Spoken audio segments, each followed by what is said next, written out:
Students, कैसे हैं आप लोग? ठीक है। 2-3 दिन से सिर्फ फिजिकल केमिस्ट्री चल रहा है और मैं आपको बता दूं कि ऑनलाइन क्लासेज के लिए बेटर होगा आपको बुक पढ़ना होगा। अगर आप सोचेंगे कि नोट्स बना लें, आप मोटा मोटा रजिस्टर बनाते हो, वो सब बनने वाला नहीं है।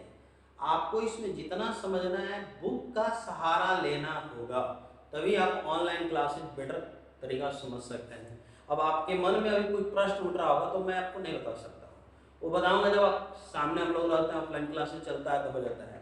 देखिएगा, थोड़ा मैं आपको ऑर्गेनिक भी याद दिला दूँ। इस वीडियो में थोड़ा मैं ऑर्गेनिक का रिवीजन करा देता हूँ। एज ऑर्गेनिक सेकेंड ईयर में पढ़ना था, मैं आपको हमेशा बताता था कि सेकेंड ईयर के ऑर्गेनिक अगर आपको पढ़ना है तो फर्स्ट ईयर का ऑर्गेनिक एकदम टू कंप्लीट होना चाहिए। और फर्स्ट ईयर में क्या कंप्लीट होना चाहिए? तो फर्स्ट ईयर का मेन पार्ट क्या है? एल्केन, एल्कीन, एल्काइन और बेंजीन। मैंने आपको पढ़ा दिया है, आप कॉपी में देखिए तो सारा चीज नजर आएगा। लेकिन मेरे मन में ख्याल आया कि मैं ऑर्गेनिक का भी मैं वीडियो डालूंगा, फिजिकल का भी, ताकि आपका मन लगा रहे। तो ऑर्गेनिक में मैं सोचा कि थोड़ा इस वीडियो में आपका रिवीजन करा दे। इसे उतारने की कोई आवश्यकता नहीं है, आराम से बैठकर 20 मिनट देख लीजिएगा, आपका कंप्लीट रिवीजन हो जाएगा। जैसे आपको एल्केन हम बताए थे, क्या बताए थे थोड़ा गौर करिएगा। एल्केन, एल्केन है, तीनों एक साथ लेके चल रहा है। एक पार्ट है आपका क्या? एल्कीन, और एक पार्ट है क्या? Alkyne. Alkane, alkene, alkyne. Alkane में क्या बताया है ये जानना जरूरी। मैं जान रहा हूं कि आप भूल गए होंगे, इसलिए मैं सोचता हूं थोड़ा इसका रिवीजन आप कर ले। बाकी सारा ऑर्गेनिक हेलोल्केन, हेलोरिन से स्टार्ट है, तो ध्यान दीजिएगा। एल्केन क्या है बताइए? एल्केन का जनरल फार्मूला क्या होता है? ये हिंदी इंग्लिश मीडियम सभी लोग समझ सकते हैं। एल्केन का जनरल फार्मूला देखिए, सबका मैं लिख रहा हूं। क्या होता है? CnH2n+2। ठीक है, इसका होता है CnH2n और इसका होता है CnH2n-2। ठीक है, यहां क्या होता है? n greater than equal to 1, यहां n greater than equal to 2, n not equal to 1, और यहां होता है n greater than equal to 2, n not equal to 1। ठीक है, अब ध्यान देना, आपको याद होगा मैंने बताया था कि 1 के लिए क्या होता है, 2 के लिए क्या होता है? 1, याद है? 3 के लिए प्रो, 4 के लिए ब्यूट, 5 के लिए पेंट, 6 के लिए हेक्स, 7 के लिए हेप, 8 के लिए ऑक, 9 के लिए नन, 10 के लिए डेक, 11 के लिए अनडेक, 12 के लिए डोडेक, 13 के लिए ट्राइडेक, 14 के लिए टेट्राडेक, 15 के लिए पेंटाडेक, 16 के लिए हेक्साडेक, 17 के लिए हेप्टाडेक, 18 के लिए ऑक्टाडेक, 19 के लिए नोनाडेक, और 20 के लिए होता है क्या? आइकोस या इनिकोस। समझ रहे हैं ना? ये आप जानते हो, आपको याद हो। ठीक है, अब ध्यान दीजिएगा, ये फॉर्मूला जैसे अगर मान लीजिए कि n इक्वल टू आप 2 रखते हैं, n कौन भी रख सकते हैं, तो यहाँ क्या फॉर्मूला बनेगा बताओ? Cn, सॉरी, n बराबर 2, तो यहाँ पर क्या होगा? C2, यहाँ देखिए 2 रखेंगे तो 2 दूनी के 4, और 4 और 2, जो n का वैल्यू यहाँ रख कर और 2 से मल्टीप्लाई करके उसमें 2 ऐड कर देना है। तो 2 इंटू 2 कितना होगा? 4 प्लस 2 कितना होगा? 6, तो C2H6। ओके, अब यहाँ n इक्वल टू n मेरा 2 है, ध्यान दीजिएगा, तो इसका नाम क्या होगा? तो देखिए, आप जानते हैं कि 2 के लिए क्या होता है? ईथ, तो 2 के लिए ईथ होता है, तो यहाँ रख देंगे क्या? ईथ। और एल्केन के लिए क्या लगा देंगे? ANE, तो यहाँ लगा देंगे ANE, और ये आपका बन गया क्या? ईथेन। याद आ रही है? ऐसा नहीं कि नई बात, सब बताए हुए, बस आपके रिवीजन के लिए मैं डाल रहा हूं। और यहाँ n इक्वल टू अगर आप रखते हैं क्या? 2, तो यहाँ होगा देखिए क्या? C2, और इसमें सिर्फ गुणा करना है, तो 2 दूनी के 4, तो C2H4, और 2 कार्बन के लिए 1, और इसमें लगा देंगे क्या? ENE, तो ये हो जाएगा एथीन। और यहाँ n बराबर 2 रखते हैं तो क्या होगा कि C2 दो दूनी के 4। देखिए यहाँ घटाना है तो यहाँ क्या करना था, जोड़ना था। तो 4 में से 2 जाएगा तो 2 आएगा ना बाबू, तो C2H2 दो कार्बन के लिए तो ईथ होगा, यहाँ जोड़ देंगे क्या, YNE। तो ये हो गया इथाइन, एथीन और इथेन, यानी सबका ईथ ईथ है, लेकिन इसमें हमने जोड़ा है ANE, यहाँ ENE और यहाँ जोड़ा है YNE। ये इथेन हो गया, ये एथीन हो गया और इसका नाम है इथाइन। ऐसे करके बहुत सारे कंपाउंड्स का फॉर्मेशन होगा। अब देखिएगा इसका पहचान, ये तो समझ गए होंगे आप लोग।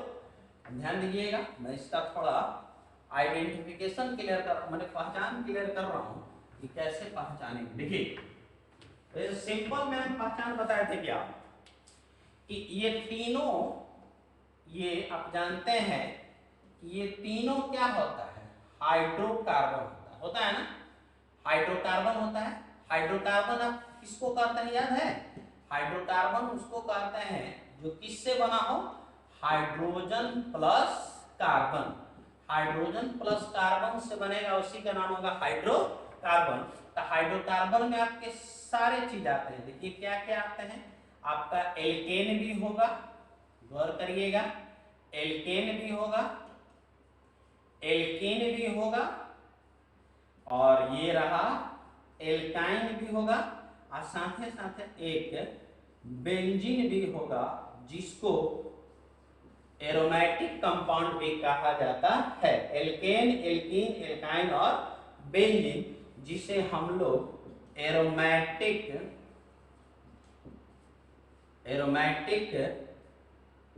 हाइड्रोकार्बन भी कहते हैं, है ना। अब ध्यान दीजिएगा, एरोमेटिक हाइड्रोकार्बन ही हो गया। अब ध्यान दीजिएगा, एल्केन का पहचान क्या है, यदि प्रत्येक कार्बन एटम्स के बीच में केवल सिंगल बॉन्ड, कार्बन हाइड्रोजन से बना हो और केवल सिंगल बॉन्ड हो तो एल्केन होगा, और कहीं भी एक या एक से अधिक डबल बॉन्ड हो जाएगा तो वह एल्कीन हो जाएगा, और कहीं भी ट्रिपल बॉन्ड हो जाएगा तो क्या होगा, एल्केन।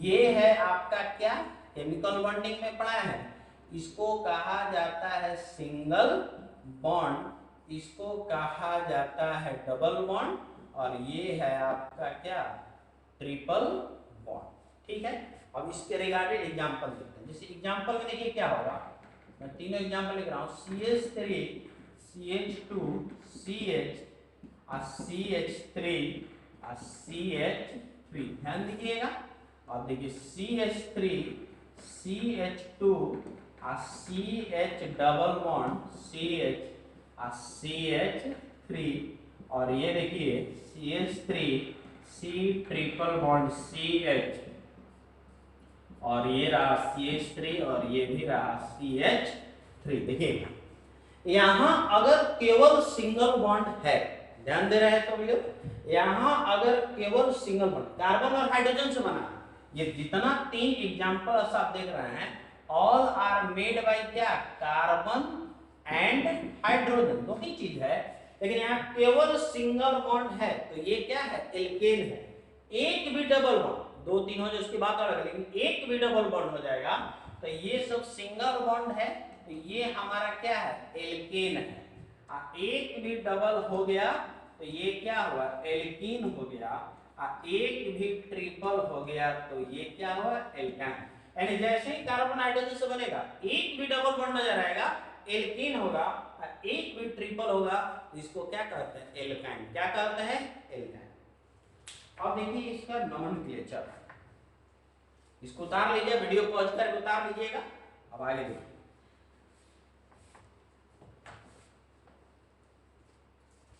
अब देखिए नोमेनक्लेचर ऑफ एल्केन। नोमेनक्लेचर, ये सब बताने के पीछे एक ही कारण है कि जब ऑर्गेनिक पढ़ा सेकेंड ईयर का तो आपको समझ में आया।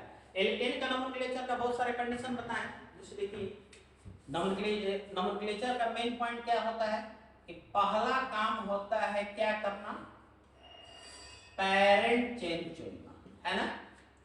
पेरेंट चेन चुनने के बाद दूसरा काम होता है क्या करना, नंबरिंग। और नंबरिंग के बाद क्या डिसाइड करना होता है, सब्स्टिट्यूएंट। और सब्स्टिट्यूएंट जब डिसाइड होगा तब ने पहले तब अंत में क्या करते हैं, नेम को लिखते हैं, है ना। यही काम होता है। देखिए कैसे करते हैं, जैसे मान लीजिए रहेगा क्या CH3CH और यहाँ रहेगा मान लीजिए CH3 और ये CH2CH3, है ना। ये सिंपल एग्जांपल। मान लीजिए कोई कह दे इसका नाम क्या हो, तो नाम आसान है, बहुत आसान है। पहले काम क्या करेंगे, पहले डिसाइड करेंगे। कोई चीज का नाम लेकिन बिना डिसाइड का नाम होगा, कोई चीज बिना खाए कहेगा आंख बंद कर क्या है, तो कहिए कहाँ जाए, जब जीभ पर जाएगा उसको खाइएगा तब पता चलता है कि क्या है। तो यहाँ से पहले डिसाइड करना कि है क्या। यहाँ पर आपको केवल सिंगल बॉन्ड नजर आ रहा है ना, आ रहा है कि नहीं आ रहा, जब केवल सिंगल बॉन्ड है, कार्बन और हाइड्रोजन से बना है, तो ये पक्का है कि एल्केन है। अब कैसे करेंगे, तो पहला काम होता है पेरेंट चेन चुनना।